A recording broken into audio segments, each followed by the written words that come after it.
Oh my gosh. Oh, my legs are killing me. I didn't bring my water bottle. Oh, I'm exhausted. You and me both.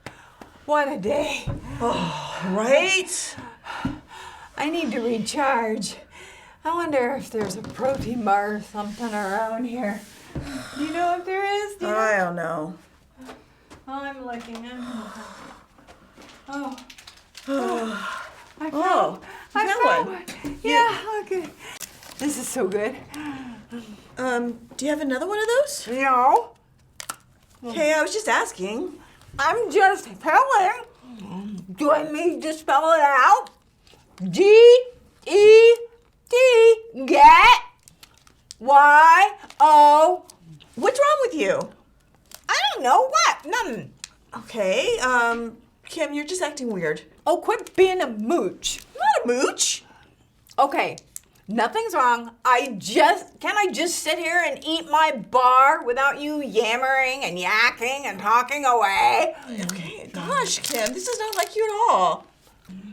I'm sorry, I'm hungry. Okay, well, I can't even have any. Like, what's going on? No, you go get your own. You know how to eat. Go find your own What kind of food. bar? What kind of bar is this, Kim?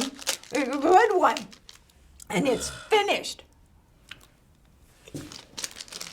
It's a mean bar. Mm-hmm.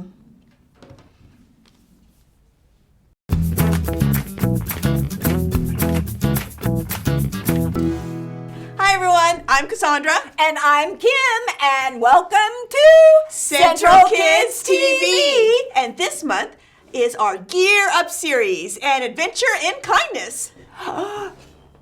And Kim, it's your line. Oh, kindness. Showing others they are valuable by how you treat them. Right, and this month we are, this month we are focusing on doing something together because we're all in. Everyone will be receiving one of these at church this week. Okay, all right. It's a piggy bank. Yeah. Okay, it's a piggy bank. We are focusing on one way that we can show kindness, and that's when we give back to God. When we give back to God with our money. Okay, that's sometimes called a tithe or an offering, and those monies can be used to show kindness. Okay. I know what we need. Okay, all right. And the churches use tithes and offerings for so many things, like helping families in need to pay for housing or buy food. Or to help people learn about Jesus and how much he loves them. This month, join us in collecting our pennies, quarters, and dollars. You can use a piggy bank like this, or you could, Or you could use a Ziploc baggie too. you can use a Ziploc baggie or a jar, a Yeah. plastic jar. Sure, yeah, you can use anything you have. Just remember, kids, that whatever that you collect, to bring it back, to give back to God, to show kindness. Forgot the tent. We have to have a tent, right? Okay, time out. What are we doing? I'm very confused, Kim. What's going on? Okay, well, Here, we're talking. sit down. We're talking about gearing up for Right. adventure and kindness, and we have no gear. So look, we have a sleeping bag. Okay, we yeah. have a lantern. We have our water. We have Okay. a tent. We have our pool noodles. Okay, why, Kim? I'm just confused. Why do we need a pool noodle? What if we find a nice lake and we want to go swimming and float? And look, have our coffee pot. Okay, we have our coffee pot. That's really great, Kim. Okay. You all right. know how bad we need our coffee. Okay, and In the morning. Yeah, I know. We do need our coffee in the morning. Okay. I think it's time For the story. before the story.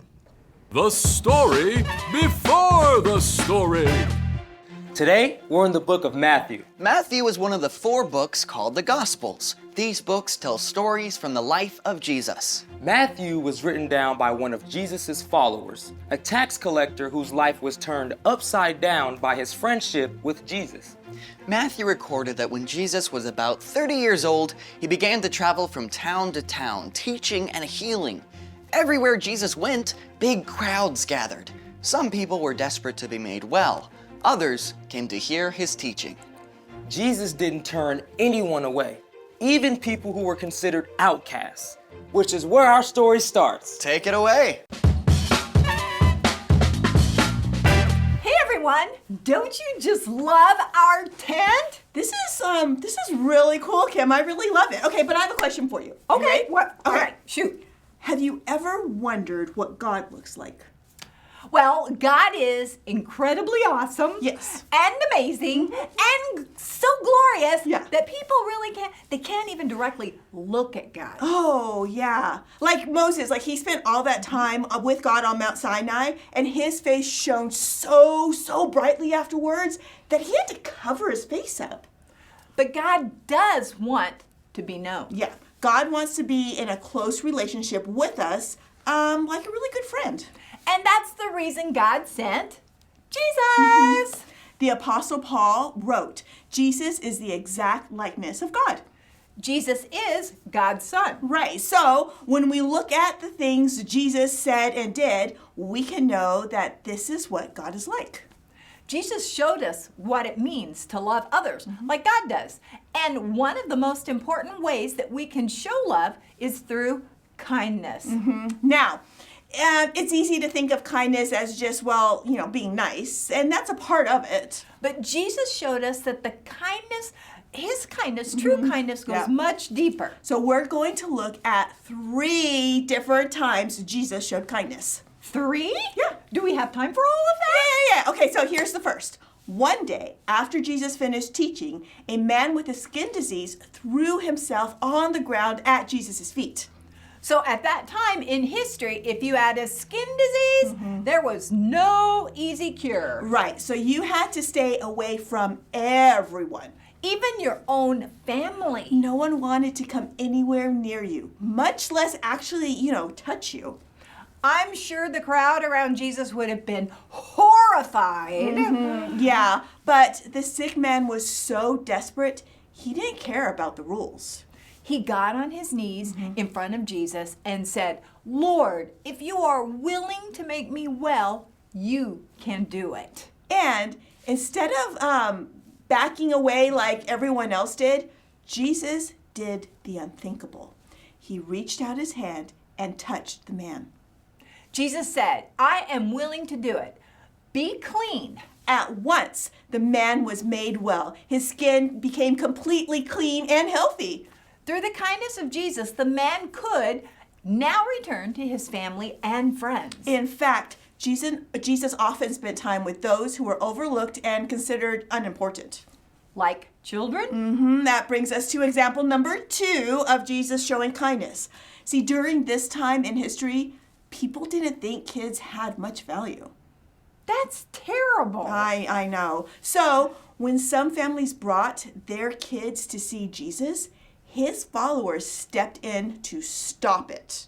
Jesus didn't see it that way at all. He stepped in to flip the situation upside down. Jesus said, "Let the little children come to me. Don't keep them away. The kingdom of heaven belongs to people like them." Jesus didn't care what other people thought. He welcomed those kids, laying his hands on them and blessing them. He showed everyone around him how valuable children truly are. Is it time for the third example that Jesus, spent time with some unexpected people? Yep. Now remember how Jesus invited Matthew, who was a tax collector, to follow him, right? Yes, and tax collectors were considered to be traitors to the Jewish people. Yes. But when Matthew invited Jesus to dinner, Jesus didn't hesitate to come. He spent time hanging out at the meal with tax collectors and other people who were looked down on for their wrong choices. And of course, the religious leaders, they were shocked. They asked, why does your teacher eat with tax collectors and sinners? Yeah. Jesus heard what they were saying. He said, Those who are healthy don't need a doctor. Sick people do. I've not come to get those who think they are right with God to follow me. I've come to get sinners to follow me. Jesus didn't spend time just hanging out with people who were important or had it all together. He gave his attention and help to those who were outcasts and overlooked. And we can show the kindness of God when we do the same. Exactly. Yep. Jesus gave us the perfect example of how we should treat others. And he didn't just do it for a day. I mean, he did it over and over again. Yep. Our big idea today is Jesus showed us how to be kind. So, I have a question for everyone today. What does kindness look like? It could be standing up for someone who's being picked on. Or inviting someone new over to play a video game? It could be a helping hand. Or just a perfectly timed smile? Kindness is something you need to keep practicing. Yeah. Bye, everyone. We'll see you next week on Central Kids TV. I think we should roll out the sleeping bags now. Maybe we could take a nap. You want to camp here inside the studio, Kate? Of course! Maybe we can make some s'mores. On a fire? No, in the microwave. Gosh.